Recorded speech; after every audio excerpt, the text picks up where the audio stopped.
ဒီနေ့ကတော့ရန်ကုန်မှာအသစ်ဖွင့်ထားတာမကြာသေးတဲ့အာကာသပြတိုက်ရန်ကုန်ကိုသွားလည်မှာဖြစ်ပါတယ်။ဒီပြတိုက်ကစနေတနင်္ဂနွေရက်တွေဆိုလို့ရှိရင်လူများတက်တဲ့အတွက်ကြောင့်မလို့ကျွန်တော်ကတော့စောစောလေးထွက်ခဲ့ပါတယ်။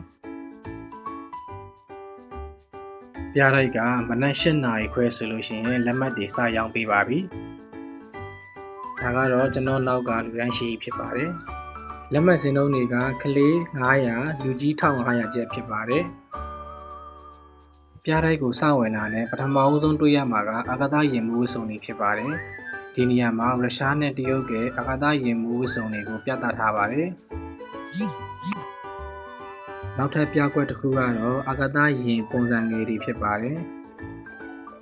ဒီပြကွက်မှာတော့နိုင်ငံတကာကလွှတ်တင်ထားတဲ့အာကာသယာဉ်ပုံစံလေးတွေကိုပြသထားတာဖြစ်ပါတယ်။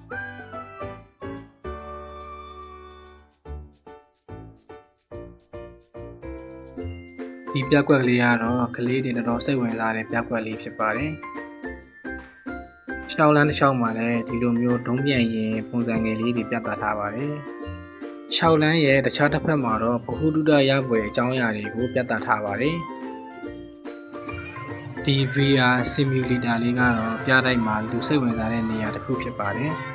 ။ဒီ VR simulator ကိုစမ်းသပ်ရှင်နေဆိုလို့ရှိရင်တော့အခုလူတိုင်းချီနဲ့စောင့်စားရမှာဖြစ်ပါတယ်။ကျွန်တော်ကတော့ကြည့်ခဲ့ပါတယ်။နောက်ထပ်ပြကွက်တစ်ခုကတော့ Digital Projection System ဖြစ်ပါတယ်။ဒီပြတိုက်ကလူစိတ်ဝင်စားဆုံးနေရာတစ်ခုလည်းဖြစ်ပါတယ်။ဒါကတော့ပွဲမစမီပြတိုက်အကြောင်းကိုရှင်းပြနေတာဖြစ်ပါတယ်။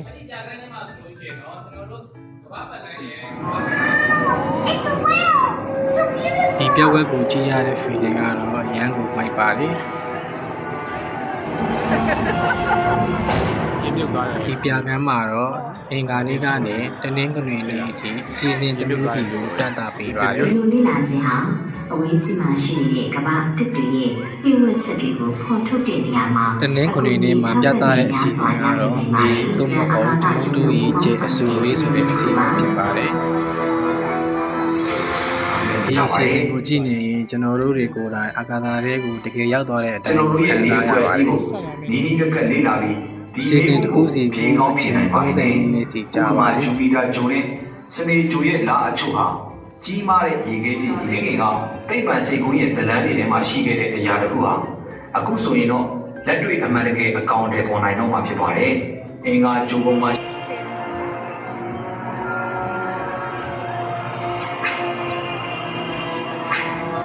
ကမီလာအာကာသတယ်လီစကုပ်လိုမျိုးအာကာသတွေကအစွမ်းတက်ကြရ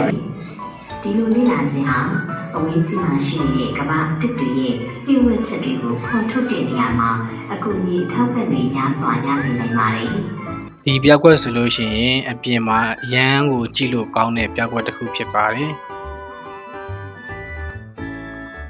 ဒီပြတိုက်ကဖွင့်ထားတာမကြာသေးတဲ့အတွက်ကြောင့်မလို့လူငယ်တွေကြားမှာ viral ဖြစ်နေတဲ့နေရာလေးတစ်ခုဖြစ်ပါတယ်။တငယ်ချင်းတို့အနေနဲ့လာလည်မယ်ဆိုလို့ရှိရင်တော့မနက်စောစောလေးလာဖို့အကြံပြုပါတယ်။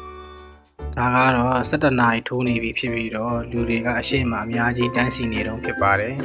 ။ပြတိုက်ကအနှဲငယ်ကျင်းတဲ့အတွက်ကြောင့်မလို့လူကိုတတုပ်ရှင်းစီအထဲကိုထည့်ပေးပါတယ်။ဒီဘလော်လေးကိုကြိုက်နှစ်သက်ဆိုလို့ရှိရင်ကျွန်တော်ရဲ့ TikTok အကောင့်လေးကို follow လေးလုပ်ပေးခဲ့ပါခင်ဗျာ